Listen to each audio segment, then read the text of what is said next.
इस जीवन यात्रा में, इस जीवन पथ पे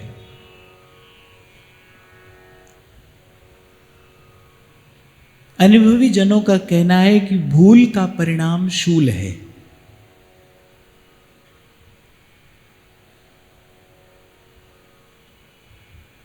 भूल का अर्थ त्रुटि भी है और भूलना अर्थात विस्मृति भी। तो अनुभवी जन कहते हैं कि भूल का परिणाम शूल है। शूल माने कांटा।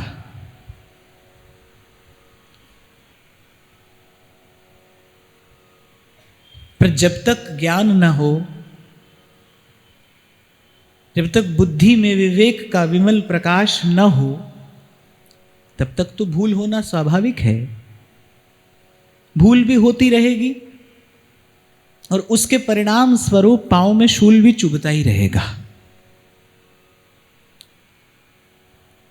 और महापुरुष तो कहते हैं कि पर बस जीव स्वबस भगवंता। जीव परबस है।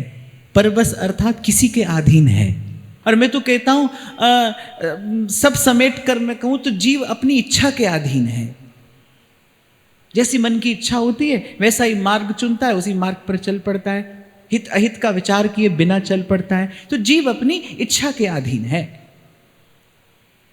तो ये जो भूल है ये जीव के स्वभाव में है, ये स्वभाव में आ गई है। कभी जाने हो जाती है, कभी अनजाने हो जाती है। पर महापुरुष कहते हैं भाई अंगारे पर कोई अनजाने में पांव रख दे या जानबूझकर पांव रख दे, परिणाम तो एक ही आता है। अग्नि तो पांव को जलाती है। ऐसे ही भूल जाने हो अनजाने हो, लेकिन उसका परिणाम तो जीवन में आता है। बहुत दिनों से हम चर्चा कर रहे हैं भाई, जो जस करही सो तस फल चाखा। भक्तमाल में श्री माधव दास जी जगन्नाथी जी का चरित्र आता है। कहते हैं उनकी भावना सिद्ध हो गई, श्री जगन्नाथ जी ने उनको अंगीकार कर लिया। अनेक अनेक बार श्री ठाकुर जी ने अपनी स्वीकृति का परिचय दिया। और मुझे लगता है प्रभु जिसे स्वीकार कर लें उसे क्या करना शेष रह जाता है, क्या कहना और क्या पाना। स्वीकार कर लिया। और कहते हैं एक बार कोई रोग हुआ,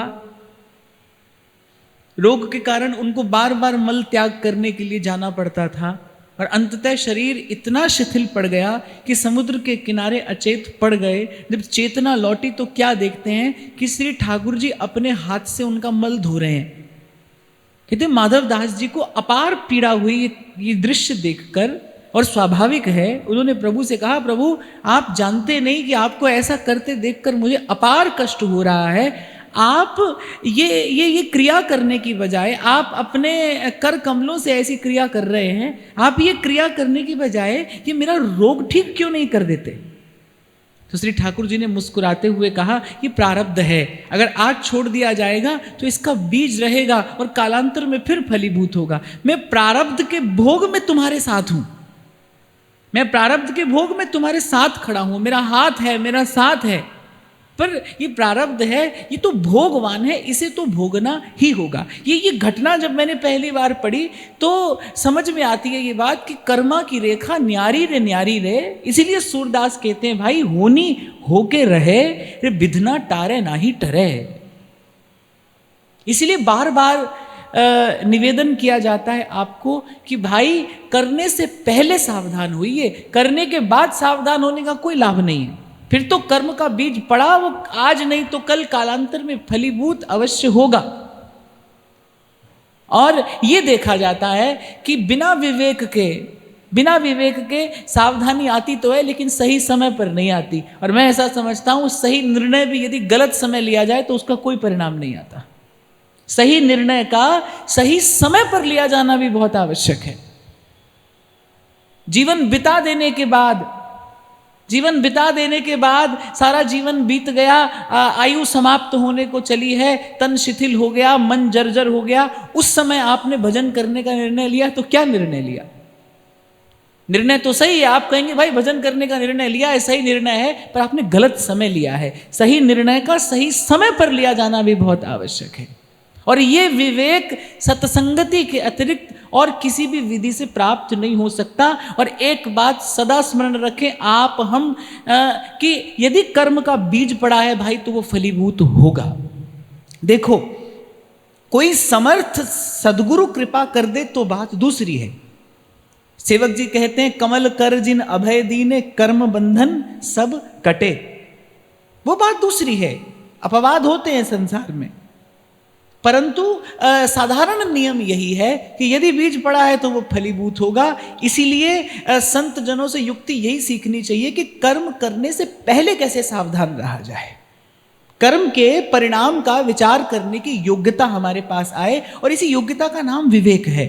पूर्व भी हमने चर्चा की, बुद्धि तो सभी के पास है, लेकिन वो जो विवेक है, जो बुद्धि में प्रकाश है, सेवक जी महाराज पहली बात कहते हैं, देहु कृपा कर बुद्धि प्रकाश, जस बरनौ हरिवंश विलास, श्री हरिवंश ही गाए हो, जय जय श्री हरिवंश ही गाए हो।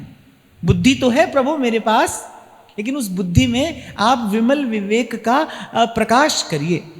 देखो, कक्ष में अंधेरा हो, आप भी हो, आपके पास दृष्टि भी हो, आपके पास बुद्धि भी हो, और आपके पास पुस्तक भी हो, सब कुछ हो, लेकिन कक्ष में अंधेरा हो तो पढ़ा नहीं जा सकता।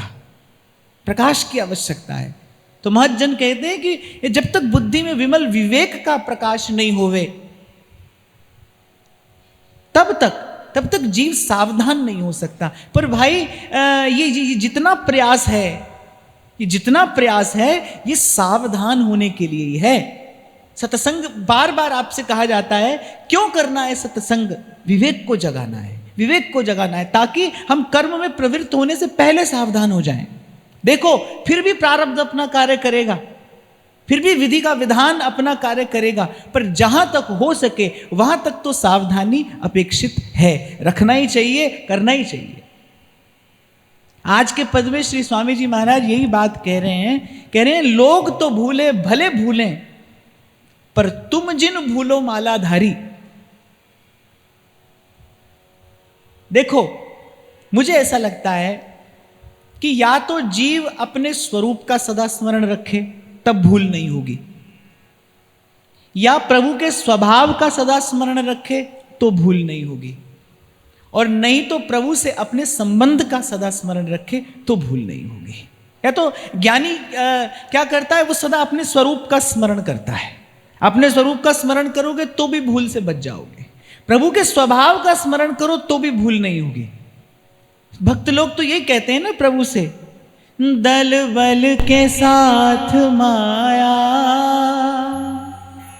घेरे जो मुझे आकर, तुम देखते ना रहना,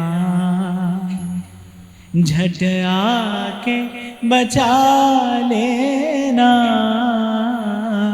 वो प्रभु के स्वभाव का विचार करते, प्रभु कि मैं तो भूलूंगा, ढुर ढुर जाऊं, गह गह लेवो, विषय और जाने नहीं देवो। वो प्रभु के स्वभाव का विचार करता है, ज्ञानी अपने स्वरूप का विचार करता है। और या फिर गुरु की ओर देखिए, और मुझे लगता है कि गुरु कौन है? जिसने आपको प्रभु से आपके संबंध का परिचय दिया है। गुरु की ओर देखिए तो फिर प्रभु से संबंध का विचार करिए। आपके मन में जब ये भावना दृढ़ हो जाए, जब इस बात का दृढ़ निश्चय हो जाए कि मैं कौन हूं। अभी 2 दिन पहले इसी विषय पर बड़े विस्तार से चर्चा हुई कि जब तक आप समझो कि मैं स्त्री हूं तब तक भूल होगी, जब तक समझो पुरुष हूं तब तक भूल होगी। जैसे अपने स्वरूप में स्थित हो कि मैं न स्त्री हूं न पुरुष हूं, मैं तो प्रभु का दास हूं, प्रभु का सेवक हूं। और हमारे आचार्य ने जो हमें संबंध दिया कि मैं कौन हूं, मैं प्रियाजू की सहचरी हूं, मैं प्रियाजू के चरणों की दासी हूं, उनकी किंकिरी हूं। जब इस भाव में, इस संबंध में आपकी दृढ़ता हो, आपकी निष्ठा हो, तब भूल से बचा जा सकता है। और फिर स्वामी जी तो कहते हैं, भाई संसार भूले तो भले भूले, जिसको मनुष्य का देह मिला हो और उसके बाद इस श्रेष्ठ भारत भूमि में जन्म मिला हो, और फिर उसके बाद गुरुजनों के चरणों की छाया मिली हो और आचार्यों की कृपा से भगवत संबंध मिला हो। जैसे पुष्टि संप्रदाय में दीक्षा को क्या कहते हैं? ब्रह्म संबंध, कि प्रभु से संबंध हो गया। एक साधारण घर की कन्या का यदि एक बहुत ऊंचे घर में संबंध हो जाए, अभी विवाह नहीं हुआ हो, केवल संबंध हुआ हो तो, लेकिन संबंध होने के दिन से ही उसको अपना पूरा आचार विचार, अपनी मान मर्यादा अपने उसी बड़े घर के अनुरूप करनी पड़ती है कि नहीं करनी पड़ती है। ऐसे जिस दिन गुरु संबंध करा दे कि आज से पहले जो था सो था, पर आज से संबंध बड़े घर से हो गया है, आज से संबंध प्रभु के घर से हो गया है, फिर उसके बाद तो स्वामी जी कहते हैं लोग तो भूलें भले भूलें पर तुम जिन भूलो माला धारी। जिसको मनुष्य जन्म मिला हो पहले तो उसी को नहीं भूलना चाहिए, फिर भारतवर्ष में मिला हो और फिर भारत भूमि की कृपा से संतों का संग मिला हो, गुरु के चरणों का आश्रय मिला हो, कहते उसको तो कदापि विस्मरण ना हो इस बात का कि ये जीवन मिला है, ये अवसर मिला है तो किस लिए मिला है। बार बार तो बनत नहीं ये संजोग अनूप, मानुष तन वृंदा विपिन रसिकन संग विविरू। मानुष तन वृंदा विपिन रसिकन संग विविरूप। श्री हरिराम व्यास जी लिखते हैं एक स्थान पर, कहते हैं मूंड मुंडाए की लाज निभइए। ये जो आपके मेरे माथे पर ये सुंदर तिलक, ये गले में कंठी, ये जो गुरुजनों ने हाथ में जप की माला दी है, जपने के लिए जो नाम दिया है, तो व्यास जी कह रहे हैं ये जो प्रसाद प्रभु ने दिया है, बोले अब इसके प्रति धन्यवाद व्यक्त करिए, इसके प्रति कृतज्ञता ज्ञापित करिए। और इसके प्रति कृतज्ञता ज्ञापित करने की विधि क्या है? वाणी कहती है संत की सेवा और नाम ध्याइए, नाम ध्याइए। गुरु की सेवा करनी है तो सुमिरन करिए, भजन करिए, अपने जीवन को प्रभु के योग्य बनाइए। बार बार आपसे निवेदन करता हूं कि शिष्य सफल नहीं होता, उसका साधन, उसकी सामर्थ्य उसे कहीं नहीं पहुंचाती, गुरु का संकल्प उसे सफल कराता है, गुरु का संकल्प प्रभु के चरणों तक पहुंचाता है। जैसे ही शिष्य गुरु के चरणों में जाता है, जैसे ही शिष्य गुरु के चरणों में जाता है, झुकता है, प्रणाम करता है, गुरु के मन में, यदि गुरु है तो उसके मन में यही एक संकल्प आता है कि इसका कल्याण हो, प्रभु इसे अपने चरणों में स्वीकार करे। आप और मैं क्या करते हैं? आप और मैं गुरु के संकल्प में साधक होने के स्थान पर कई कई बार अपनी भूल से बाधक बन बैठते हैं। जब अपनी बुद्धि का प्रयोग करते हैं, जब अपने आधे अधूरे ज्ञान का प्रयोग करते हैं, तो होता क्या है? ऐसा तो नहीं कि गुरु का संकल्प असफल हो जाएगा, सफल तो होगा, लेकिन कभी कभी हमारी भूल से उसमें थोड़ा विलंब हो जाता है, उसमें देरी हो जाती है। पर ध्यान रखना, गुरु के संकल्प में, गुरु ने आपके लिए संकल्प किया है, यही उसकी गुरुता है, यही उसका गौरव है। गुरु ने आपके कल्याण के लिए संकल्प किया है, अब उसके संकल्प में साधक होइए। और साधक कैसे होना है? बस भजन जल से सींचो करे बारंबार, उस बीज को भजन के जल से सींचिए जो गुरु ने आपके हृदय में डाला है, उसे भजन के जल से सींचिए और साथ में सत्संग की बाढ़ दृढ़ कर गइए। व्यास जी लिखते हैं कि मूंड मुंडाए की लाज निभइए, माला तिलक स्वांग धर हरि को, बोले मार गार सब ही की सही है। ये जो प्रथम पंक्ति स्वामी जी ने कही ना, बड़ा विशद अर्थ है इसका, बड़ा उदार अर्थ है इसका, विस्तृत अर्थ है इसका। कह रहे लोग तो भूले भले भूलें, अरे संसार भूल रहा है तो उसको भूलने दीजिए, पर सावधान करते हुए कह रहे हैं पर तुम जिन भूलो मालाधारी। और मुझे लगता है इसमें दोनों बातें हैं। एक तो ये बात है, एक तो अभिधा अर्थ ये है कि जिसने वैष्णव वेश धारण किया है, जो स्वयं को प्रभु का भक्त कहता है, जो कहता है कि मैं साधक हूँ, उसे तो अवश्य ही सावधान रहना चाहिए, सतत सावधान रहना चाहिए। कल की चर्चा में शायद मैं कह रहा था कि किसी ने कहा कि बोले वो तो अभी साधक हैं, तो मैंने कहा साधक भी नहीं हुए भाई, क्योंकि अभी भी असावधानी होती है। साधक तो सतत सावधान रहता है। इसीलिए मैं आपसे निवेदन कर रहा था भाई, साधक हो जाना तो बहुत बड़ी उपलब्धि है, बहुत बड़ी बात है। साधक कौन है? जो सतत सावधान है, वो साधक है। जो सतत सावधान है, सदा सावधान, तत्पर, सजग, वो साधक है। तो अभी तो भाई साधक होने में भी देर है, अभी तो उसमें भी हम प्रयास कर रहे हैं, क्योंकि अभी भी भूल होती है, अभी भी असावधानी हो जाती है, अभी भी कभी कभी जहां मन नहीं जाना चाहिए, कब हूं मन इत उत चल जात, वहां मन जाता है। अभी भी कभी कभी अवांछित भाव मन में आता है, आ ही जाता है, तो अभी तो भूल हो रही है। इसलिए अभी तो साधक बनने का भी प्रयास किया जा रहा है। तो एक तो स्वामी जी अभिधा अर्थ तो यही है इस पंक्ति का कि भूल ना हो, और दूसरा ये कह रहे हैं कि साधारण व्यक्ति भूले, साधारण व्यक्ति भूले तो उसे थोड़ा दंड है, पर वेशधारी हाथ में जबकि माला हो, मैं सीधा ही उदाहरण आपको देता हूं। चौक चौराहे पर खड़ा एक व्यक्ति मान लो किसी को गाली दे रहा है, कोई आएगा और चला जाएगा उसे देखकर, उसके मन में शायद कोई भी भाव ना आए। लेकिन कोई साधु का वेशधारी, किसी के हाथ में जबकि माला हो, माथे पर सुंदर तिलक हो, और वो ऐसा कार्य करता होगा तो उसके प्रति मन में अभाव आएगा कि नहीं आएगा? उसके प्रति मन में अश्रद्धा होगी कि नहीं होगी? इसीलिए जब आपके माथे पर तिलक हो, हाथ में माला हो, प्रभु ने आपको कृपा करके ये वेश दिया हो, तो आपका जीवन के प्रति, आपका प्रभु के प्रति, आपका गुरुजनों के प्रति कर्तव्य और बड़ा हो जाता है, और अधिक हो जाता है। जो संसार में भक्त कहलाता है, जो संसार में साधक कहलाता है, उसको तो विशेष सावधानी की आवश्यकता है, उसे तो सावधान रहना ही चाहिए। देखो भाई, जैसे जैसे संसार में ऊंचा स्थान मिलता जाता है ना, वैसे वैसे आपका कर्तव्य भी ऊंचा होता चला जाता है, कर्तव्य भी बड़ा होता चला जाता है। और फिर हमारा नाम तो श्री महाप्रभु जी की कृपा से श्री जी से जुड़ा, राधा वल्लभ लाल से जुड़ा है। तो मुझे लगता है शिष्य का जीवन तो ऐसा हो जो गुरु का गौरव बने। जैसे कहते हैं ना, बालक जो होता है वो माता पिता का दर्पण होता है, ऐसे शिष्य जो होता है वो अपने गुरु का दर्पण होता है। उससे प्रतिबिंबित होती है कुछ कुछ बात, उसका अपने गुरु के प्रति, गुरु चरणों के प्रति, आचार्य चरणों के प्रति एक बड़ा महत् कर्तव्य है, गुरुतर कर्तव्य है। बस इसी का स्मरण कराते हुए स्वामी जी कह रहे हैं, बोले संसार की ओर मत देखिए, संसार क्या करता है इससे आपका मेरा लेना देना नहीं है। वो जीवन पहले था, वो गुरु चरणों में समर्पित होने से पहले जीवन था। अब जब गुरु के चरणों का आश्रय मिल गया है तो फिर कह रहे हैं, लोग तो भूले भले भूलें पर आप मत भूलिए। और व्यास जी कह रहे हैं, मूंड मुंडाए की लाज निभइए, माला तिलक स्वांग धर हरि को। बोले जब ये रूप धारण कर लिया है तो फिर तो कह रहे हैं, मार गार सब ही की सही है। साधु माने जो सहनशील है, तरु सम सहनशीलता हुए। श्री चैतन्य महाप्रभु साधु का क्या लक्षण बताते हैं? सबसे पहला लक्षण बताते हैं, तृणादपि सुनीचेन, और फिर कह रहे हैं तरोरपि सहिष्णुना अमानिना मानदेन कीर्तनीय सदा हरिहि। सबसे पहले तृणादपि सुनीचेन तरोरपि सहिष्णुना, मार गार सब ही की सही। देखो कई बार हम चर्चा करते हैं कि अपने आप को देखते परखते रहना है, अपने आप को देखते भालते रहना है, अपनी देखभाल करनी है, स्वयं करनी है। मैं साधक हो रहा हूं कि नहीं,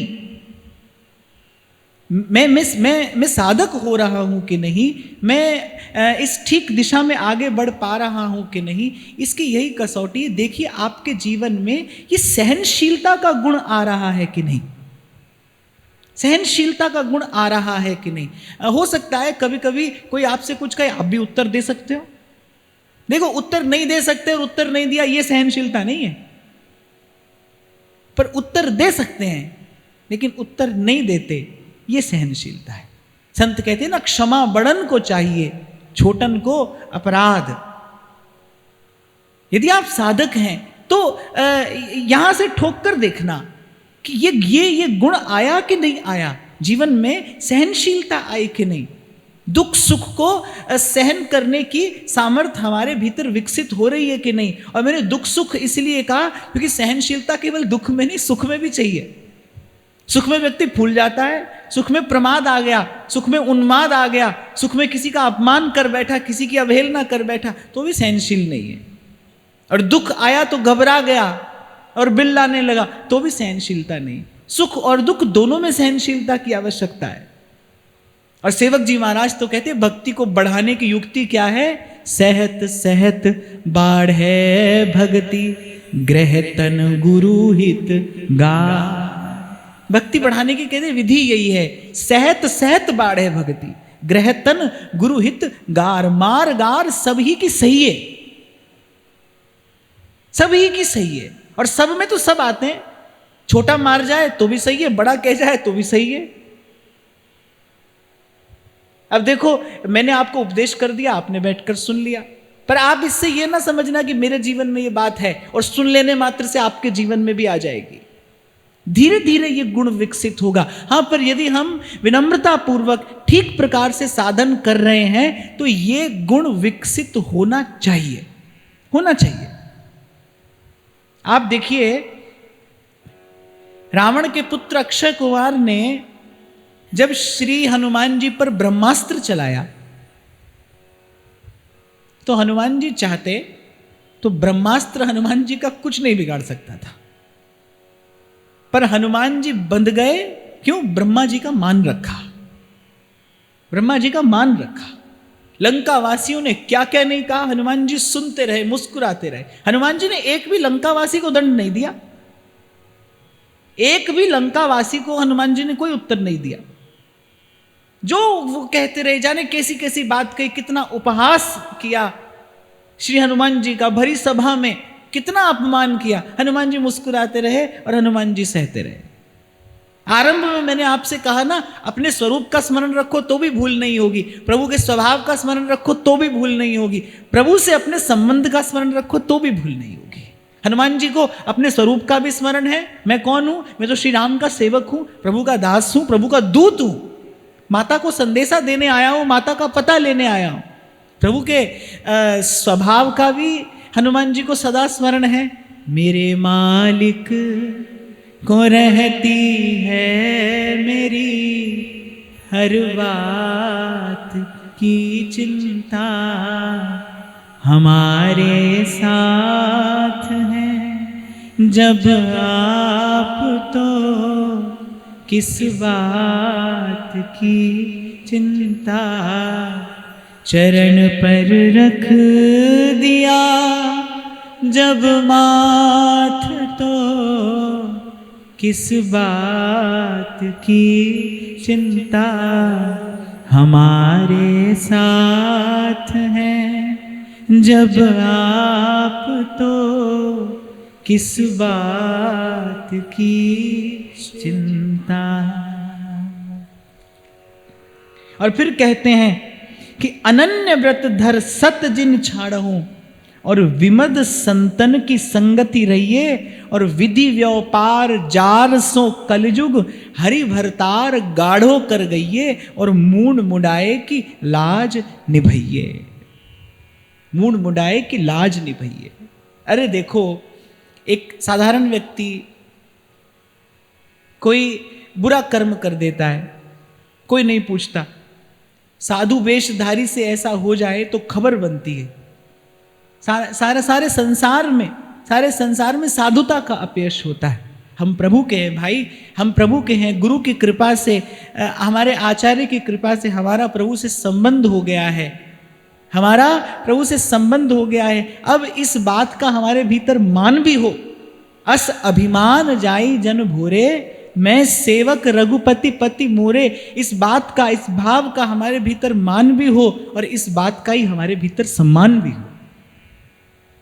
आगे कहते हैं कि लोग तो भूले भले भूले, तुम जिन भूलो मालाधारी, और कह रहे अपनो पति छाड़ औरन सो रति, जो दारन में दारी। दारी कहते पुंश्चली स्त्री को, व्यभिचारिणी। तो कह रहे अपनो पति छाड़ औरन सो रति, जो दारन में दारी। अभी आपसे मैं कह रहा था ना, एक साधारण से घर की कन्या का बड़े घर में संबंध हो जाए, फिर तो भाई संबंध होते ही उसको बड़े घर की मान मर्यादा का पालन करना पड़ता है, उसको बहुत कुछ सीखना पड़ता है, बहुत कुछ समझना पड़ता है। कभी कभी तो उसे उठना बैठना, चलना फिरना, खाना पीना, ये छोटी छोटी बात भी सीखनी पड़ती है। उसको श्रेष्ठ कुल के अनुरूप आचरण करना पड़ता है। तो स्वामी जी यही कह रहे हैं, अपनो पति छाड़ औरन सो रति, जो दारन में दारी, अर्थात एक बार प्रभु से संबंध हो गया, एक बार गुरु ने कृपा करके प्रभु से नाता जोड़ दिया, फिर उसके बाद तो भाई संसार की ओर देखना, संसार की आशा करना व्यभिचार है। आगे भी शायद एक बार मैंने आपसे निवेदन किया था कि तन के धरातल पर, देह से यदि कोई व्यभिचारी है तो देखो समाज में उसकी कितनी निंदा है, उसका कितना अपयश है। सज्जन पुरुष कभी उसकी ओर देखते भी नहीं। अगर कोई व्यभिचारी हो, अगर कोई देह से व्यभिचार करता हो, तन से व्यभिचार करता हो, तो बड़ा निंदनीय, बड़ा घृणित कृत्य माना जाता है। पर अगर हम कभी सत्य के धरातल पर उतरे ना, तो हम देखेंगे मन से तो हम सभी व्यभिचारी हैं। मन से तो हम सदा ही व्यभिचार करते हैं, प्रभु के होकर, प्रभु के कहा कर, फिर संसार की आशा। ये व्यभिचार नहीं है तो क्या है? और मुझे लगता है तन से बड़ा व्यभिचार मन का व्यभिचार है। देखो, मैं बड़ी विनम्रता पूर्वक की बात कह रहा हूं, क्षमा याचना पूर्वक। देह के व्यभिचार में तो कभी कभी किसी को प्रारब्ध वश भी आना पड़ता है, परिस्थिति वशात भी आना पड़ता है। हो सकता है कि बेचारे की मन की इच्छा न हो और परिस्थिति वशात उसे उस नरक में धकेल दिया जाए, पर मन का व्यभिचार तो भाई हम अपनी राजी से करते हैं, अपनी अपनी अपनी असमझ से करते हैं, अपने अज्ञान से करते हैं। हाँ, पर यह स्मरण रखना भाई, प्रभु के होकर, प्रभु के कहलाकर और संसार की आशा, ये मन का व्यभिचार है। और जब हम इस परिभाषा को सामने रखकर, जब हम इस वाक्य को सामने रखकर अपने को देखेंगे, तो हमें लगेगा कि मन से व्यभिचार तो भाई हम सभी करते हैं और हर दिन करते हैं। हर दिन प्रभु से कहते हैं त्वमेव सर्वम मम देव देव, हर रोज प्रभु से प्रार्थना, लेकिन मन की आशा वही संसार से बंधी है, मन को आश्रय उसी संसार का है। तो इसकी निंदा सत्पुरुष करते हैं, कह रहे अपनो पति छाड़ फिर औरन सो रति, और में प्रभु के अतिरिक्त सब आते हैं। औरन सो रति जो दारन में दारी। अब फिर किया क्या जाए? फिर ये जो और हमारे जीवन में है प्रभु के अतिरिक्त, फिर इनका क्या किया जाए? माता पिता है, पति पत्नी है, भाई बंधु हैं, ये जो मित्र हैं, ये जितना भी संसार है, ये सब और में ही आते हैं। स्वामी जी ने कहा जो और सो रति करे, तो फिर इनका क्या किया जाए? तो इसका उत्तर ये है कि इनसे रति ना करे, इनकी सेवा करे। इनसे रति न करे, इनकी सेवा करे। और मैं तो कहता हूं संसार के मोह पाश से छूटने की युक्ति यही है। स्वामी श्री शरणानंद जी महाराज तो बहुत बल देते थे इस बात पे। वो कहते थे संसार के मोह पाश से छूटने की युक्ति ये कि संसार की सेवा करिए।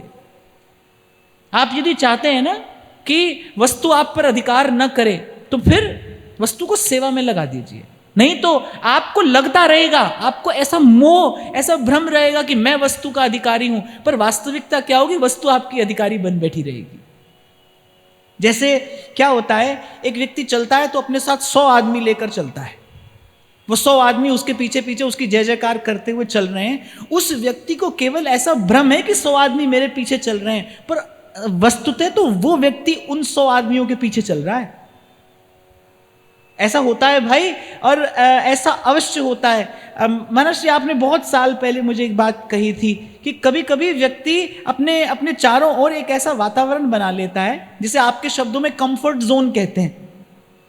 जैसे मान लीजिए 150 और नहीं तो और थोड़े ज्यादा कुछ लोग आपके चारों तरफ हो गए, वो दिन रात आपकी जय जयकार करते, बस अब आपको उन्हीं में सुख मिलता है। पर देखना एक ऐसा समय आएगा जब उनके बिना आप रह नहीं पाओगे, उनके बिना आप असहज हो जाओगे, उनके बिना आपको कुछ कठिनाई होने लगेगी। बस इसी को कहते हैं कि किसी पर आश्रित हो जाना। और किसी पर आश्रित हो जाना माने आप जिस पर आश्रित हैं उसका आप पर अधिकार हो गया।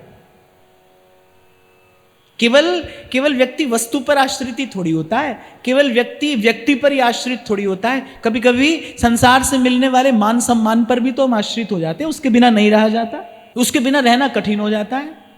इसलिए मैंने तो एक अनुभव प्राप्त महापुरुष के मुख से सालों पहले सुना था, और भाई बड़ी अमूल्य बात जीवन में अब तक काम आ रही है, आगे आएगी। बोले किसी के भी मध्य में रहना, पर अपने प्रशंसकों के बीच में कभी नहीं रहना। बोले वो तुम्हें भीतर से दुर्बल बना देंगे, तुम्हें भीतर से दुर्बल बना देंगे। और ये संसार तो भाई रण क्षेत्र है, यहां तो हर दिन नया द्वंद्व है, हर दिन नया युद्ध है, आपको अंत तक लड़ना है। उस दिन भी मैं आपसे कह रहा था ना, श्री अखंडानंद जी महाराज से किसी ने पूछा, बोले महाराज बड़ा कष्ट है यहाँ पर, हर रोज नया झंझट है। तो बोले संसार में कोई मौज लेने थोड़ी आता है, झंझट ही है ये तो। आपने भूल की है कि आप यहां से सुख की आशा लगाए बैठे हो। यहां तो श्री राम और श्री कृष्ण आते हैं, संसार तो उनको भी अपना रंग दिखाए बिना नहीं रहता है। ये तो झंझट है ही, और बड़ा झंझट है, चक्रव्यूह है ये। इसमें घुस जाना तो सरल है, पर निकलना तो बड़ा कठिन है। चक्रव्यूह जैसा है ये। तो ध्यान रखना कि आपके जीवन में ये पराश्रय ना आ जाए। और मैं फिर दोहरा रहा हूं, केवल व्यक्ति और वस्तु पर ही आश्रित नहीं होते हम। इस मान सम्मान की बड़ी बुरी आदत पड़ जाती है, बुरी आदत। प्रभु के सामने भी जब व्यक्ति जाता है ना, तो भी ये अभ्यास, ये आदत छूटती नहीं और वैसा ही होकर जाता है। वैसी आशा अपेक्षा लेकर प्रभु के सन्मुख जाता है और ऐसे ही फिर खाली हाथ लौट आता है और जीवन रीता ही चला जाता है। आप मान सम्मान के योग्य हो, बस इतना बहुत है। मान सम्मान मिले ये आवश्यक नहीं है। आप मान सम्मान के योग्य हैं, बस इतना बहुत है। आप में योग्यता है मान सम्मान की, बस इतना पर्याप्त है। अपने आप को वहां तक लाइए कि आप मान सम्मान के योग्य बन जाएं। मान सम्मान मिले ये आवश्यक नहीं है। और मुझसे कोई पूछे ना ये सब क्या है, तो मैं तो कहता हूं बुरी आदत है, पड़ जाती है और फिर छुड़ाए छूटती नहीं। मान बढ़ाई ईर्ष्या तुलसी दुर्लभ, ये फिर छुड़ाए छूटती नहीं।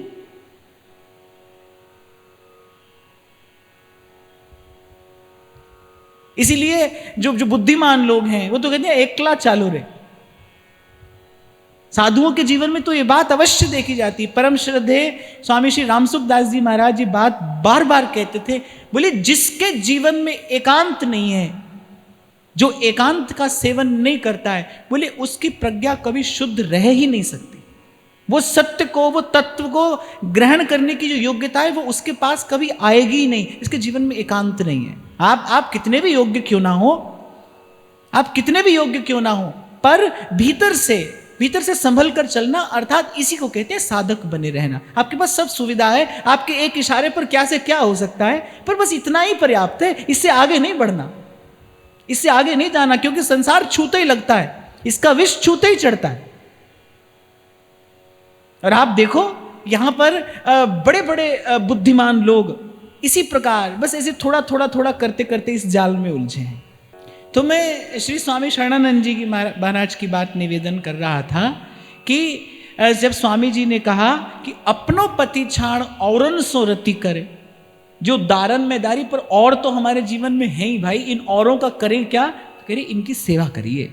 मैं सेवक सचराचर रूप राशि भगवंत। और सेवा भी कैसी, निष्काम सेवा, निष्काम सेवा आप करिए।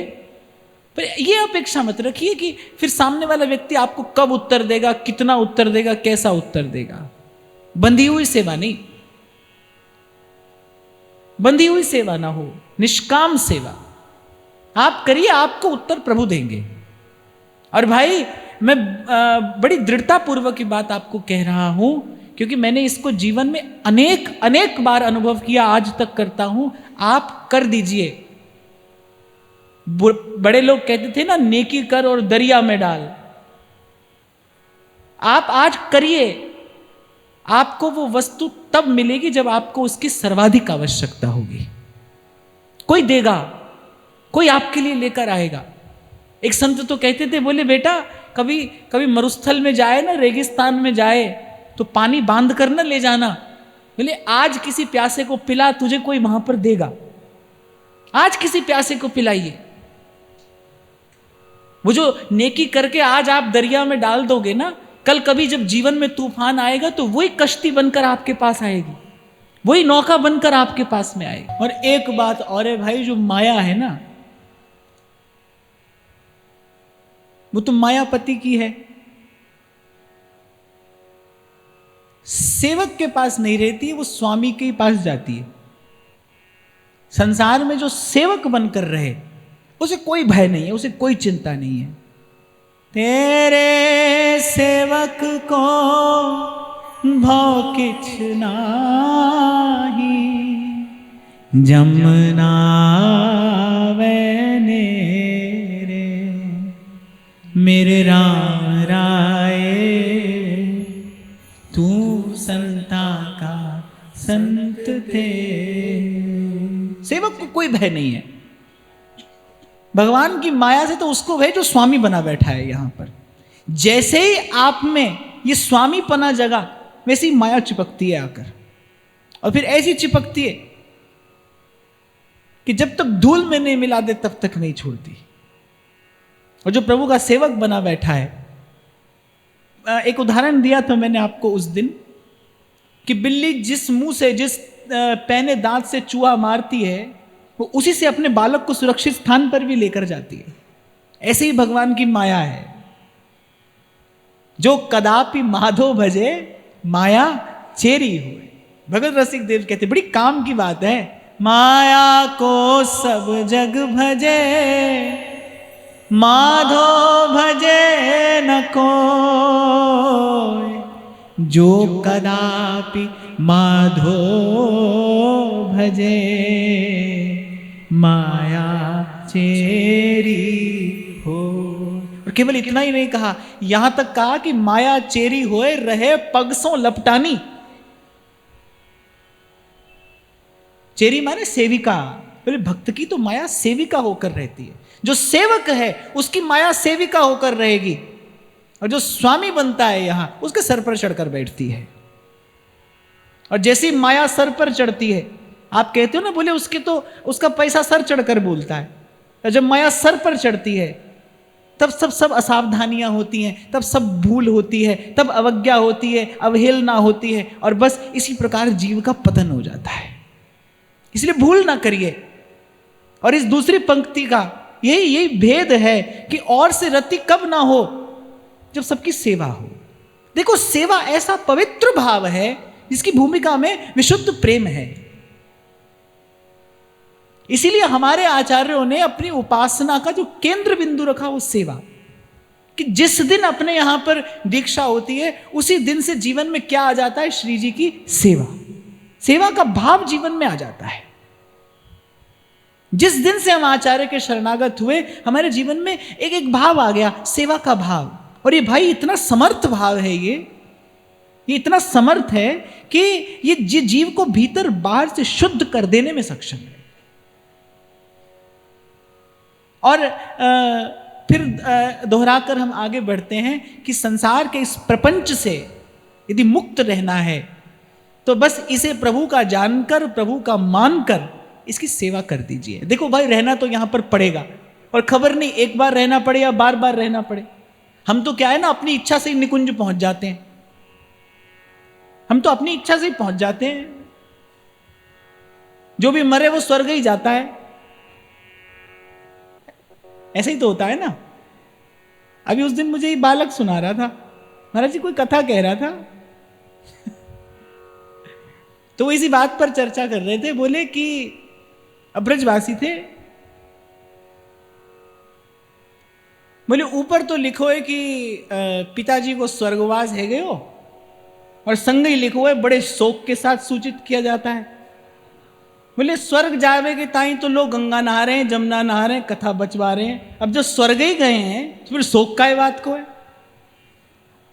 हाँ, तो मैंने कहा बात तो ठीक है, जब खबर होगी स्वर्ग ही गए हैं फिर शोक काय बात को है। अच्छा, उन्होंने तो और विस्तार से समझाया। हाँ, बोले जो पिताजी बता के ही गए हैं कि मैं कहाँ जा रहा हूँ लल्लू, फिर तो लिख दो स्वर्ग जा रहा हूँ। और जब तुम्हें पता है ही ना है कि पापा गए हो कहाँ है